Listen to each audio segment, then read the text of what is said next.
বাংলাদেশের স্বাধীনতা সার্বভৌমত্ব নিয়ে যারা ষড়যন্ত্র করবে তাদেরকে রুখে দেওয়ার জন্য এই বাংলাদেশের 18 কোটি মানুষের 36 কোটি হাত।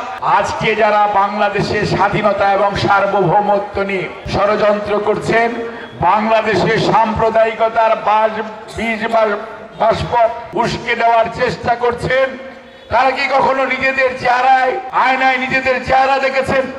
আপনারা গুজরাটে কি করেছেন, আপনারা পাঞ্জাবে কি করেছেন, আপনারা চম্বলে কি করেছেন, আপনারা আজমিরে কি করার চেষ্টা করছেন?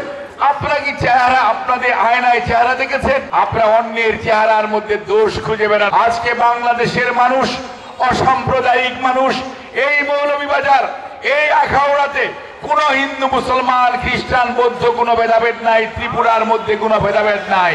কারণ আমরা সবাই শহীদ জিয়ার উত্তরসূরি, শহীদ জিয়ার আদর্শের সৈনিক। আমরা বিশ্বাস করি আমরা হিন্দু মুসলমান বৌদ্ধ খ্রিস্টান না, আমরা সংখ্যালঘু সংখ্যাগুরু না, আমাদের পরিচয় আমরা বাংলাদেশি। কাজে আমরা ঐক্যবদ্ধ।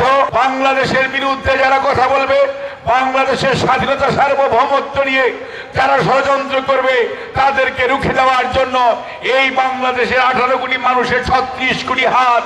আল্লাহ রাব্বুল আলামিনের অশেষ মেহেরবানি যথেষ্ট। কোন ষড়যন্ত্র বাংলাদেশের মানুষের যে স্বাধিকার, বাংলাদেশের যে সার্বভৌমত্বের বিরুদ্ধে ষড়যন্ত্র, কোনো কিছুই বাংলাদেশকে পরাধীন করা, বাংলাদেশকে পতাকা ছিনিয়ে নেওয়া ষড়যন্ত্র 36 কোটি হাতের সামনে টিকবে না।